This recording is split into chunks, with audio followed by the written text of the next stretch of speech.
go up King, and we're going to take a look at kind of the back side of the building. The architects that designed the Louisa were students of Frank Lloyd Wright. Built in 1909, the Louisa Hotel quickly became a popular spot for immigrants on their way to cannery jobs in Alaska. The bay windows are also a historic feature. Historic and cherished by Tanya Wu and her family.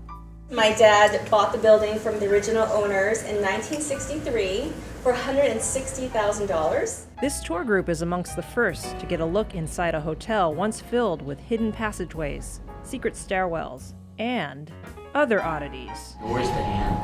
Oh, the hand is right over there. Do you see that? Oh! A devastating fire led to a long, complicated restoration project. On Christmas Eve in December 2013, the Louisa has suffered a pretty catastrophic fire. About 40% of the building was pretty much in flames. Water damage from the fire forced 7 ground floor businesses to close, including Mon Hay, Chinatown's first bakery, the Sea Garden restaurant, and Leem's pet shop. So the only thing holding the building together was the roof and the walls. And without the roof, the building was in danger of collapsing onto our neighbors. So we had no choice. We had to start emergency stabilization.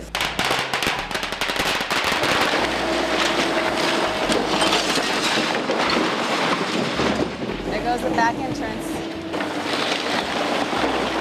It's been pretty heartbreaking for me just seeing it come down. Just wish we didn't have the fire and just wish it didn't have to come down because there's just so much history and so many things I feel like we could be discovering about it.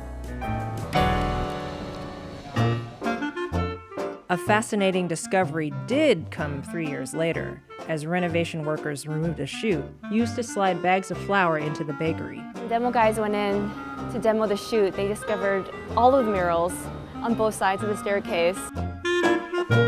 These are the murals that stood hidden for decades. When I first saw the murals in the staircase, I was just gaga. Like, oh my God, this is really here. Life-size oil paintings offer a glimpse of Seattle's bustling jazz scene during Prohibition, and Club Royale was a place to mingle, dance, and drink. It was like the upper stratosphere of society. They would come here, they'd wear their finest clothes and have a fun night out. As little kids, we used to walk past this wall all the time. Months later, another discovery. The interior walls had been drenched during the 2013 fire. Little by little, the wallpaper flaked away, revealing more murals.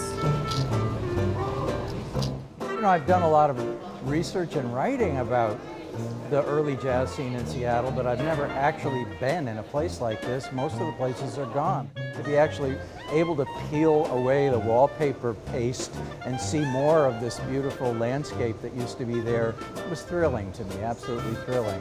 Historian and author Paul DeBarros said Seattle's jazz scene included some colorful characters like Jelly Roll Morton and Noodle Smith, but prominent musicians did develop. Well, I think it's just really important for people to know that we had a jazz scene here and that it was in the International District predominantly as well as up on 12th and Jackson.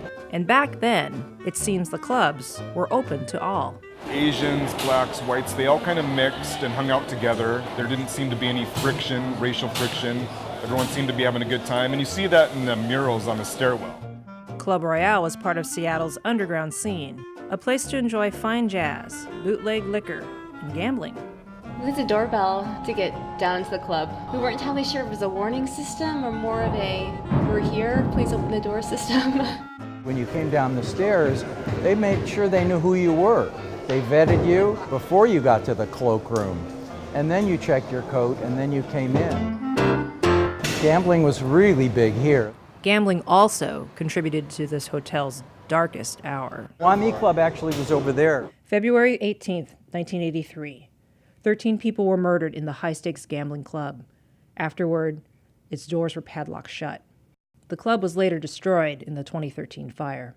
I really think it's important for a city to look forward, but also preserve what happened in the past so we know who we are and where we came from. Just kind of take 1 or 2 steps in, kind of look around, then we'll queue back up. For the Wu family, The murals are one link to the past they plan to protect. We're going to be able to put a glass at the entrance of the staircase so people walking on 7th can actually see them and learn about Seattle's jazz history. It's pretty cool looking inside a time capsule. You're gonna have to drag me out of here. And with its renovation nearly complete, the Louisa, which once housed Chinese, Japanese, and Filipino immigrants, will once again rent to those with lower incomes. It hasn't been occupied since the 1930s, so this is a new chapter.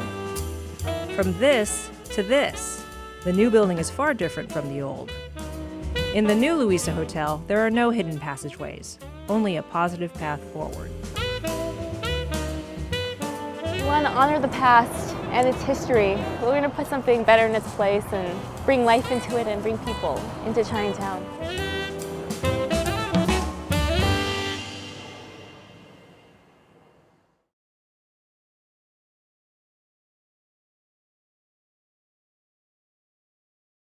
Watch CityStream Thursday nights at 7 on the Seattle Channel, or get video on demand and podcasts anytime at seattlechannel.org.